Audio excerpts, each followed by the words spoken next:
Special thanks to the Australian and the Wall Street Journal for hosting this Global Food Forum, now in its 12th year, by far the longest running and most important event of its type, which honours our mighty food production industry and the farmers and food processors and retailers who make it happen. Our impetus for starting this forum in 2013 was that food didn't get the attention it deserved. So 12 years on, I'm delighted to say that by shining a media spotlight on it, we've brought Australia's food industry back to centre stage, and deservedly, because the food production industry is 6% of Australia's GDP. So while tech gets all the love, food provides the jobs. In fact, since we first met in Melbourne in 2013, Australia's farmers have produced 91% more output. And where has that gone? Well, firstly, to food and beverage manufacturing, which has grown by 56%, which is more than twice the growth rate of all other manufacturing. In fact, 1 in 4 Australian manufacturing jobs are in food and beverage. And food is the largest manufacturing sector. And since our first Global Food Forum, food exports have more than doubled from $29 billion to $59 billion, which was the original goal of the Global Food Forum, with high-value, protein-rich exports like meat leading the pack. For example, Australia's beef exports to China has tripled since our first forum. China's been a great customer, but Australia's continued to find new customers, so it's not totally reliant on any one. There's been a bit of a pivot towards other markets for some of our exports to places like Japan. And thanks to the efforts of the Albanese government, Australia's food exports are diversifying. It's testament to the laser focus on getting free trade agreements. We now have 18 FTAs, and 2/3 of these free trade agreements have been achieved since we started the Global Food Forum. After all, food production is Australia's natural advantage. You can grow anything here. And so many other countries would like access to our quality foods. Like Indonesia is set for a 400% increase in food demand by 2050. And so far this year, 70,000 tonnes of Aussie beef has been shipped to the USA. And Philippines and Saudi Arabia, beef exports are up by 60%. And the brand new Australia-UK Free Trade Agreement has yielded a 400% increase in exports to Britain. Australia's barley exports to ASEAN countries has tripled, and Australian lobster exports to ASEAN countries has quadrupled. And $300 million worth of our premium wine is now sold to ASEAN countries for triple the price that we get in the American market. Australia is a food superpower. Visy's proud to be part of the food chain as Australia's largest supplier of food and beverage packaging, from Tasmania to Tully, North Queensland, from Perth to Penrith, New South Wales, providing 7,000 green-collar jobs, and in addition, supporting 5,000 jobs in the Riverina, from where we are the largest exporter of shipping containers in Australia, through an investment to the value of $10 billion in boxes, cans and bottles, including more recently investing $1 billion to increase the recycled content of glass bottles from 30% to 70%. We're in the landfill avoidance business, and because landfills are the 3rd biggest emitter of methane, recycling is an important weapon against climate change. In fact, if food waste was a country, it would be the 3rd largest emitter of greenhouse gases, because food waste is the most toxic methane-producing component of landfills. And because 30% of all food is wasted, it's a tremendous opportunity to reduce hunger as well. In fact, eliminating food waste could be the single most effective way to end world hunger. It's gratifying that over the last 12 years, the Global Food Forum, our leading food companies and retailers have made great strides in reducing food waste. Thanks for listening.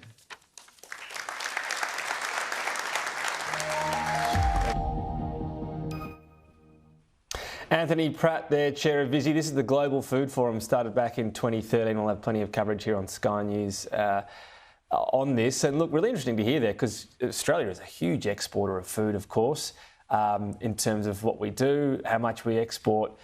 And that's increased over recent years. We've been able to become more efficient, but also on that, hearing about the extent to which food waste is a part of this. 30% of food's wasted. Yes, in our fridges and pantries and so on, but also big companies, and that's thankfully reducing.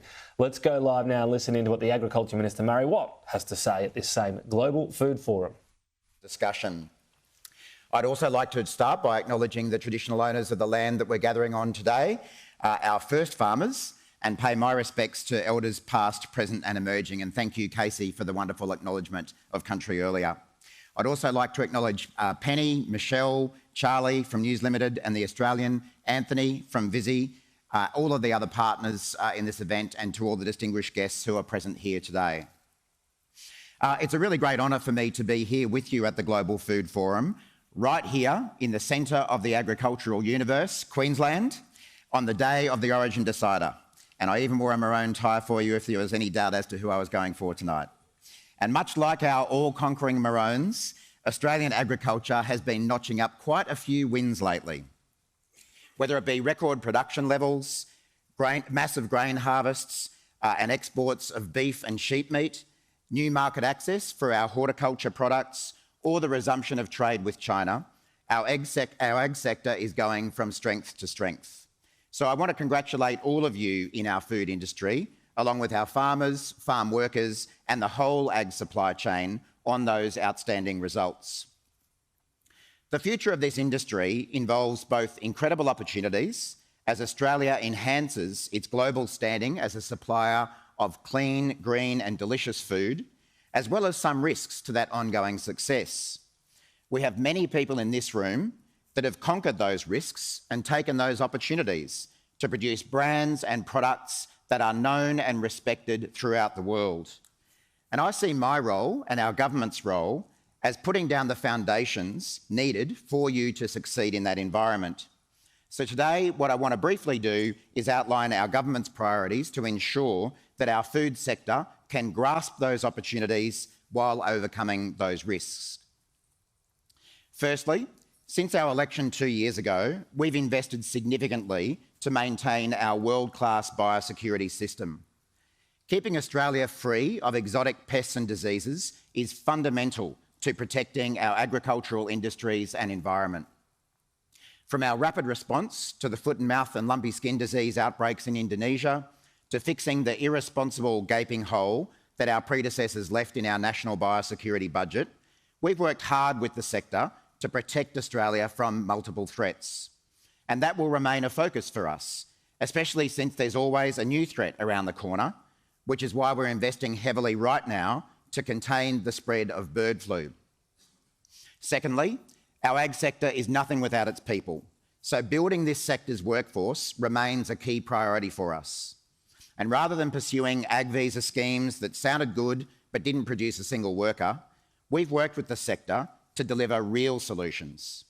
Our tripartite agricultural working group, which brings together employers, unions and government, will deliver 14,000 better trained local workers through fee-free TAFE courses, a record number of Pacific workers through the PALM scheme, and is influencing school students and careers advisors to think more broadly about what careers in agriculture can involve, students like Casey, who we heard from earlier today.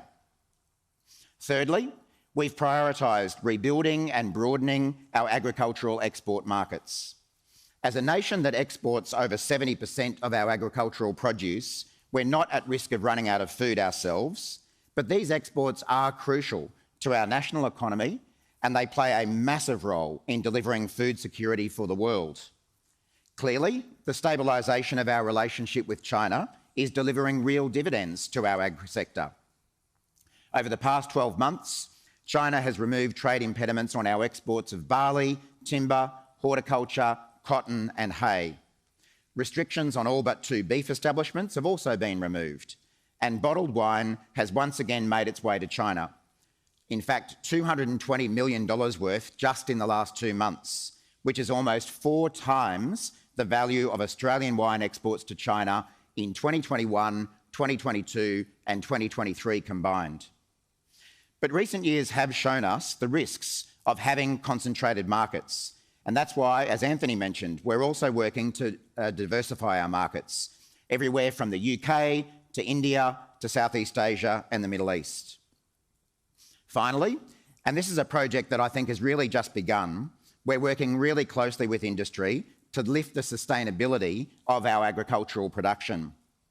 Our farmers are on the front line of climate change, and as I often mention, ABARES has estimated that changing seasonal conditions have reduced the average Australian farmer's profitability by 23% over the last 20 years.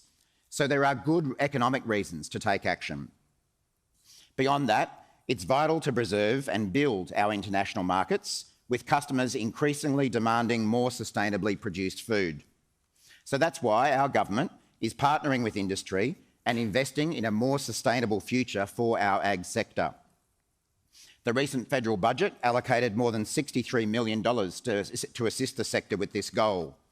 And this funding will deliver more research, training opportunities and on-ground action to accelerate a low emissions ag sector, while also improving carbon measurement and reporting. In the meantime, we're working with the sector to develop a broader decarbonisation plan for the ag and land sector, which we expect to release later this year. As I said, our actions on sustainability are driven by pragmatic judgments and good economics, not ideology. Which brings me to one of the risks I see facing our ag sector, the proposed introduction of nuclear power. Beyond the existing issues around cost and delay, I see nuclear power as raising some very specific issues that the ag sector needs to consider. As the driest inhabited continent on Earth, the availability of water is fundamental to a successful Australian agriculture sector. We need water for the food that we produce, the water we drink, and sustainable levels of water for our precious environment. And one issue that I don't think has yet been considered in the nuclear debate is the fact that nuclear energy production is a thirsty endeavour.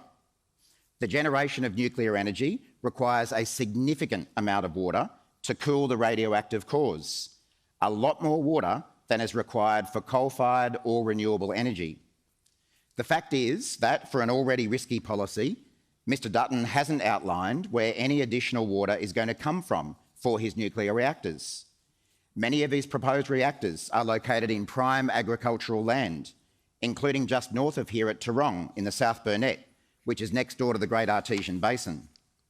It's still unclear just how much water the ag sector may have to give up for those nuclear reactors to operate, or how much more farmers would have to pay for their water against this competing use.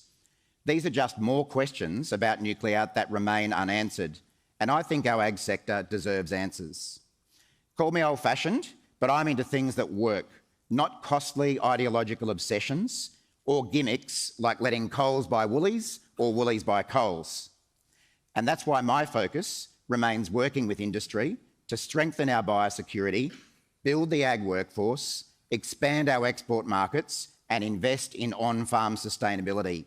It's by focusing on those things that we can work with you to continue to build the productive, profitable and resilient agricultural sector that we're all so proud of. Thank you, and I really hope you enjoy the forum today.